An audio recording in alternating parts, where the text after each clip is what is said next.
We're very excited because we're announcing a major expansion of eligibility. Today, the City of Detroit is going to take national leadership in a Good Neighbor campaign, in offering vaccines to people who will be good neighbors and take Detroiters 60 and up to the TCF Center.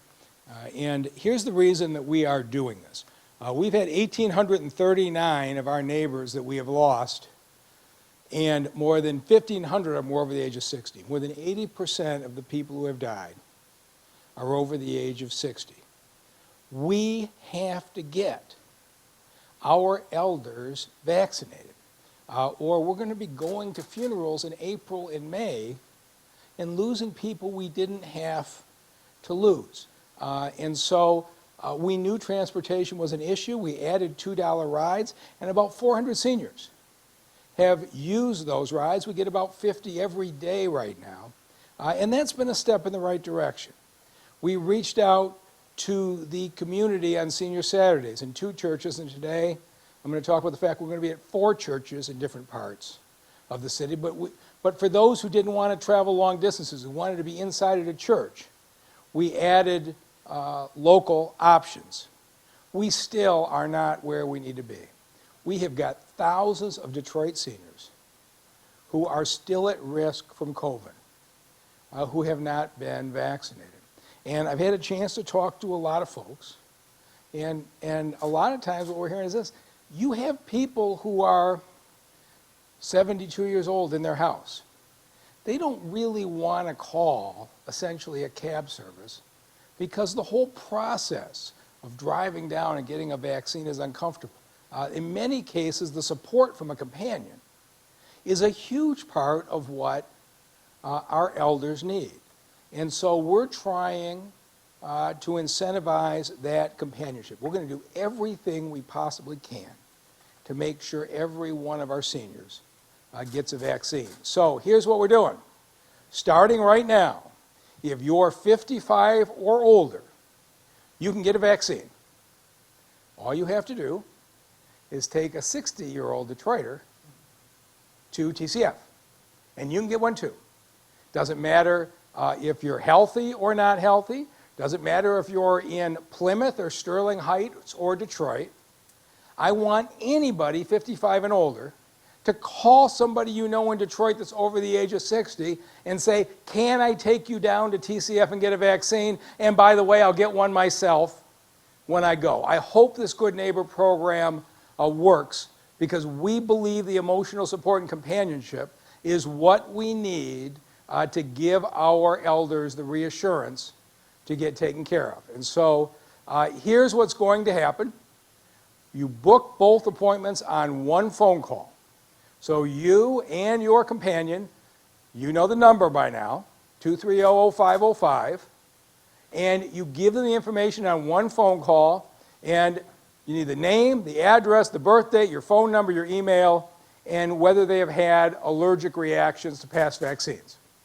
So all the information you need for both you and your companion. If you want to take 2 60-year-olds, you can have 3 in a car. You can have 4 in a car. In fact, that's a significant part of our problem now, because we are heavily into the second doses. Next week, we will be giving out probably 25,000 vaccines at the TCF Center between first and second doses. It is a lot easier if we don't have to handle 25,000 cars, because we're really limited by parking spaces in the parking structure. So to the extent that you can double up or even triple up in a car, we have plenty of shots. We just need to be able to move the traffic through carefully. So what this will do for us is take care of our seniors, but it also will help the flow of traffic at the center. I have been inundated with calls from folks in the suburbs saying, I don't know how to get a vaccine. I'm in waiting list at my hospital. I called my pharmacy. I called the health department. Nobody answers the phone. I get put on a wait list. I can't get a vaccine and I need one. And so to anybody who's in the suburbs, who's 55 or older, who wants a vaccine, it's really simple. Call somebody you know in Detroit who's over the age of 60. If you don't know a single person in Detroit over the age of 60, you probably have some friends who know Detroiters. Have your friend be a matchmaker and set you up. But for everybody who has been saying, I'm so frustrated, I don't know who to call, I can't get through, I can't get a vaccine, now you can. You find a Detroiter who's 60 and up, and it's really simple. You make one phone call, you'll be through in 15 minutes. If you call tomorrow, you'll have an appointment on Friday. If you've been waiting for weeks and you've been frustrated, you can be vaccinated on Friday if you find a Detroiter that you pair up with. And of course, in the city, anybody 65 and older is qualified, 60 and older if you have a chronic condition, and there are a whole lot of folks in the city over 60 who have a chronic condition. We are not finding that's excluding very many people. And so this is an opportunity for everybody over 55 who wants to get a vaccine. Be a good neighbor and come on out. We are also going to be reaching out further and further. And so I promised you before, we started at 2 churches, one on the east side, one on the west side. This Saturday from 9 to 1, we are going to 4 church sites. Fellowship Chapel on West Outer Drive, Grace Community on Moross, Second Ebenezer at DeQuinder and McNichols, and in Southwest Detroit, the Kemeny Rec Center on Fort Street. So when you call 230-0505, if you are a senior, you're older than 60, they will book you at the TCF Center if you want. You don't have to get out of your car at the TCF Center. Or if you'd like to be in your old neighborhood, your own neighborhood, park the car and go inside the church or the rec center, you can choose that. One phone number will take care of wherever you would like to go. And in the coming weeks, we are going to be rotating to a number more churches in every neighborhood so that we can reach out to every person. We are taking the protection of our seniors extremely seriously. There is no city in America where senior citizens can as readily get a vaccine as they can in the city of Detroit. And Denise Fair and the health department have gone a step further. They've gone to the senior centers in the city and said, you don't even have to leave your apartment. We'll come to you, and we'll give you shots at the senior centers. And we've done thousands of shots by reaching out. And to update on the fine job that the health department is doing is our director, Denise Fair. Thank you, Mr. Mayor. And so we are continuing our outreach into the community. We want to make sure that all of those seniors, those who are experiencing homelessness, those living in mental health facilities, we want to make sure they are vaccinated. And so here's a snapshot of our vaccine data as reflected on our dashboard. As you can see, we have delivered over 2,809 vaccinations to seniors living in senior apartments, 1,731 homeless shelters, people who are experiencing homelessness, 398 people in substance use facilities, 619 in mental health facilities, and that also includes not only the residents, but the staff. And then finally, we have administered 428 vaccinations at our community pop-ups, which we are planning to have all across the city, and 1,890 vaccinations on our senior Saturdays. And so we've already visited about 47 senior apartments, 27 homeless shelters, and again, multiple facilities in both substance use and mental health. We're going to about 4 to 5 locations every day, so the health department is been quite busy. I have a team of about 250 people. We're all very passionate about the great work that we do at the Detroit Health Department. We are continuing to still work with our faith-based leaders to make our vaccination clinics as accessible as possible through our senior Saturdays. But let me make sure I go back to the next slide, which will show our plan for this week for our continued plan for our homeless shelters. So here's where we're going this week: the NOAA Project, Salvation Army at both Fort Street and Army Booth Harbor Light. We're going to all of the Detroit Rescue Mission Ministries, Oasis, Cornerstone, and 3rd Street. For our adult foster care, here's where we are going: Theodosia, the Hillcrest Residence, Mom's Healing Hands, and Iriti. And finally, for our senior apartments, again, our work continues. Faith Manor Medical Center Village, Village of University Meadows, Bellamar Senior Living, Delray Bicentennial Tower, and the Woodbridge Estate facility. So again, we will continue our work throughout these our communities. Going back now to our Senior Saturdays, the mayor already mentioned that we will continue our outreach in the faith-based communities with Grace Community, and also in Southwest Detroit, Kemeny Rec Center. And I really encourage all seniors to take advantage of this opportunity. You may be unable to go to the TCF Center, but we are coming to a community near you. We decided to partner with local churches and also rec centers because we feel, after speaking with many of you, that the church environment is more of a trusting, more of a comfortable environment. And again, I hope you do take advantage of those locations. Finally, just a quick update on our infection rate. I know we haven't spoken about it in a while, but our infection rate is at an all-time low. We are now at 2.8%, which is still performing much better than our surrounding counties, and that is because all of you have decided to take this pandemic seriously by, again, wearing your mask, following the safety precautions that we all talk about, avoiding large crowds, washing your hands. And I encourage you to still follow those safety precautions because it's not over yet. The vaccine will definitely help us get back to some sense of normalcy, but please make sure that you are following those safety precautions even after you get the vaccine. Continue to, again, wear those masks. I encourage everyone to check out our website at detroitmi.gov/health so that you can learn all that you can about the vaccine and the different locations that are now available so that you can make the best decision for yourself, for your family, and for your community about taking the vaccine. And with that, I'll turn it over to the mayor.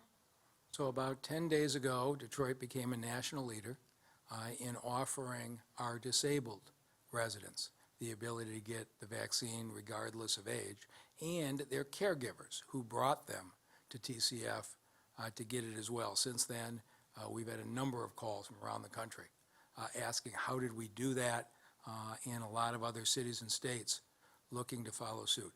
I suspect in the next few weeks, the calls we're going to get are going to be about the Good Neighbor program. You got 2 people vaccinated at once, and you got the support for your seniors to get there. I really believe this is going to work, and so for now, we're going to take folks 55 and up as good neighbors. Eventually, I'm sure we'll open the Good Neighbor program up to all ages, but we want to phase this in to make sure we don't overwhelm our phone lines.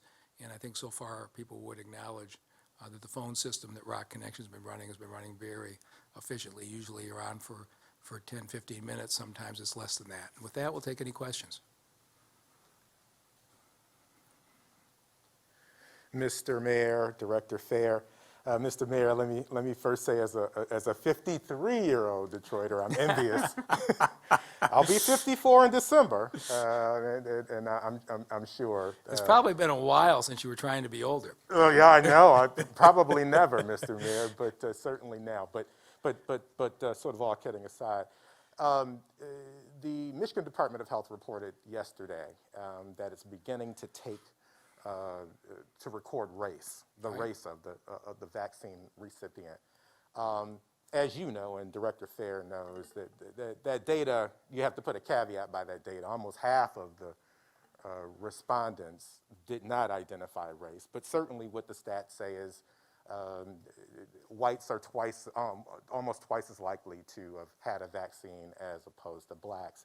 As the mayor of a city that is nearly 80% black, what's your take on that data? And then second question, is the city seeking to record the race of the men and women who are vaccinated at TCF and other sites? We do record the race, and a month ago, it was more than 3 times more likely if you were white that you got the vaccine than if you were black.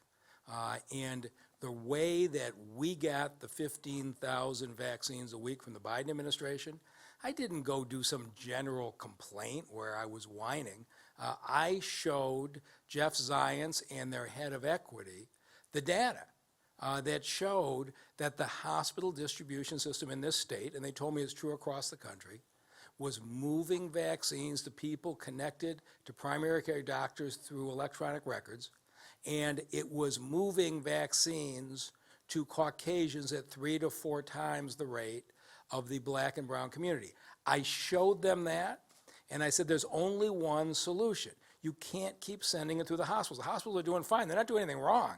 But the only way you are going to reduce the racial gap in vaccines is to send 15,000 a week directly to the city of Detroit, and we will operate out of the TCF Center. And so today, about 10% of the adults in Detroit have been vaccinated, 18 or 19% of the adults in the state of Michigan. We have closed it from 3 times as likely to get it if you're white to twice as likely.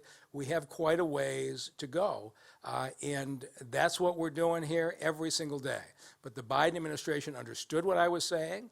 They believed it, and they believed that we could execute at the TCF Center in a way that would reduce that gap. And Dr. Khaldun has taken some grief from other counties, but the truth is she understood the numbers too. And the only way to reduce the racial gap in vaccinations was to move the vaccines to the city of Detroit, where we are more efficiently getting them in the arms of our African-American residents than anybody else. So long way to go, but I'm really proud of the job that Hakeem Berry and Denise Fair have done in Detroit vaccinations. Quick follow-up for either of you. And Mr. Mayor and Director Fair, you've talked about this for 30 or 60 days. You know, some of the historical challenges that African Americans have in terms of trusting the federal government and in terms of vaccinations and the like. We talked about the Tuskegee experiment and other situations. What has been either of your experience over the last 30 or 60 days in terms of talking to Detroiters who happen to be African American and whether or not they're willing to be vaccinated? So vaccine hesitancy is real, there's no doubt about that, and how the city of Detroit has addressed it is by addressing it head on. We made sure we developed an equitable solution for Detroiters.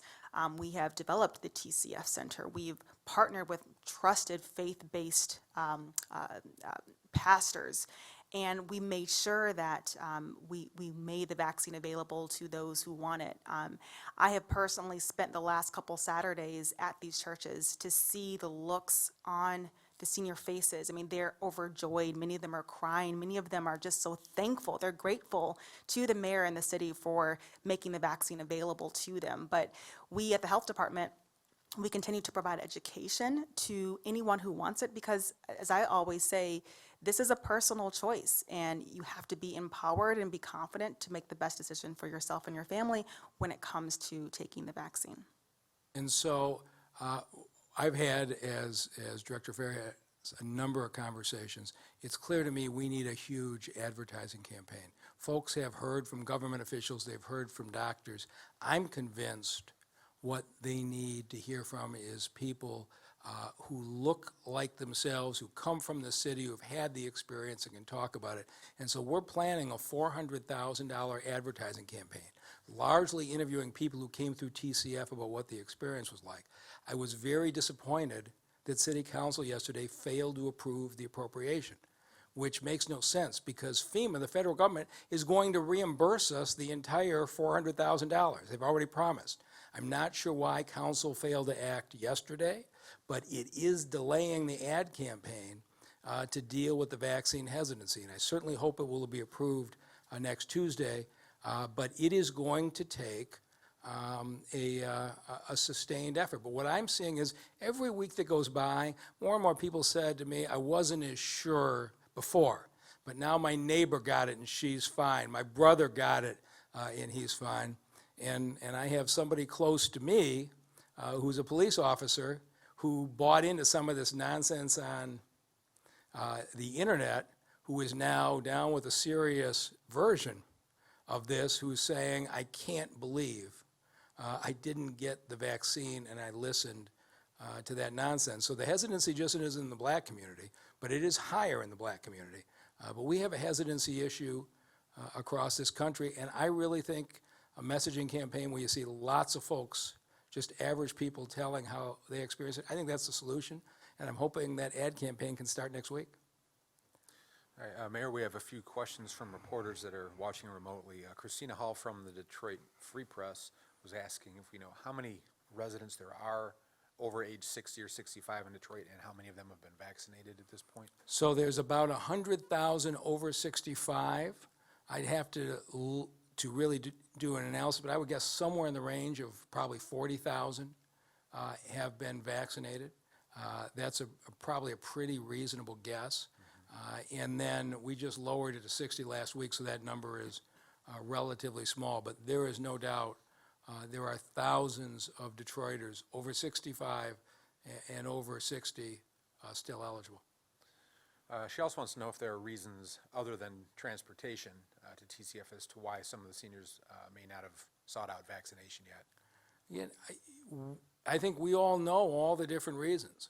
It's everything from I don't have somebody to go with me, to I'm not sure how this works, to I'm afraid of needles, to I don't trust this vaccine. I mean, there's a range of those kinds of experiences. I had one fella I talked to was 72 years old, had ridden down with his daughter who was a school teacher, and she was going to TCF to get her vaccine as a teacher, and our worker looked at him and said, "How old are you?" And he said, 72, and she said, "Do you live in Detroit?" And he said, "Yes." She says, "Fill this out, get your shot."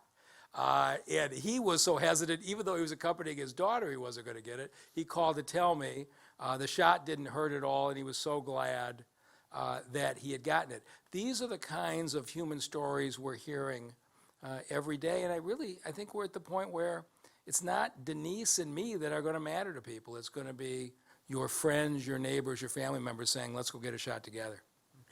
Okay. Christine Ferretti from the Detroit News has a couple of questions, one being, is there potential for Detroit to move past vaccinating only workers in Detroit and Detroit residents to more broadly offer up vaccines to others from outside the city? Yeah, there's a conversation going on right now, as has been reported publicly, with FEMA, the state, the city, and I think there is an opportunity to do a major regional vaccination site to serve all of southeastern Michigan, in addition to what we are doing. And I recognize the fact that some of the suburbs are having trouble. We want to pitch in and help. We want to make the vaccines available to everybody. We are one region, but I'm going to allow FEMA to make that announcement on their own timetable, but it's coming soon. Okay. And Christine's second question was about the chatter about FEMA. I have two off-topic questions for you, Mayor. One is from Annalise Frank at Crane's Detroit Business, wanting to know if you've got any comment on City Council's decision yesterday to vote against approximately half of the proposal end contracts, and the concerns that were raised about selection of contractors that had past violations in the program. Well, let's be clear. In the first place, contractors who have violations is because we caught them and held them accountable.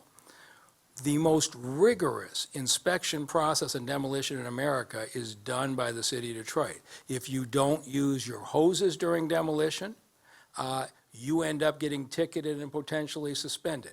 If you don't give us your source of dirt, you're going to have to take it back out and replace it. If you don't act on time, you're going to be held accountable. And so it's the city of Detroit that listed those violations. We are holding folks accountable. But if you look at who was rejected yesterday, it wasn't the one with the violations. Most of the folks with the violations got approved. And here's the thing. Every automaker in the world has had recalls. The city of Detroit doesn't stop buying cars because the automaker at one point was recalled. If a Kroger's has a health issue, the health department deals with that Kroger's and makes it fix it. You don't shut down the entire company and put all their folks out of work. You hold them accountable for that action, and that's what we have done. But if you look at the pattern of what happened, and I'm hopeful it'll get corrected next week, you had 7 companies who were low bidders following the city procurement ordinance. They were awarded the lowest responsible bidders. When you start going in and saying, I'm not going to follow the low bidder. I have this transparency question. I have this question. You start getting away from awarding to the low bidders on subjective basis, you end up in a situation where contractors now have to start hiring lobbyists to get their contracts through council. And that's the situation we had in this city 15 years or so ago. And so I'm hopeful that we can work this out with council. But it is important that when people are the lowest responsible bidder who follow the procurement ordinance, they need to be entitled to be awarded that contract. You can't ask them a bunch more questions about transparency and come up with some subjective reason to vote no later. That's the way I feel about it. Hopefully, we'll get it worked out. Okay, and one last question. This one's from Yvette Shields at the Bond Buyer. She wants to know if you have concerns about some of the proposed charter revision changes that would negatively impact the city's fiscal condition and independence from state oversight. I don't think there's any question. So Tanya Stoudemeyer, the longtime finance chief who ran the budget, did an analysis that if the charter were adopted, it would create a $3.4 billion deficit in the city of Detroit budget. There's been absolutely no effort made to take this collection of ideas and price it out. And there's no art left. That got taken off the table. There's no swap bonds to cancel. That's been taken off the table. If the city of Detroit's back in bankruptcy, the only asset left is the pension fund. And I would say this charter as proposed is a dire threat to the pension of every city of Detroit retiree. That's what Ms. Stoudemire's analysis shows. And I'm hoping that the Charter Commission doesn't just write down whatever idea they have, but they actually go back and responsibly make sure that we are not sending the city back into financial crisis. So I guess we'll wait and see. The first we saw these proposals was about 2 or 3 weeks ago. And unfortunately, they had not been vetted with the Budget Department over the last 2 or 3 years. Okay, all right, thank you, Mayor. That's the last Okay? question. All right, thank you all very much.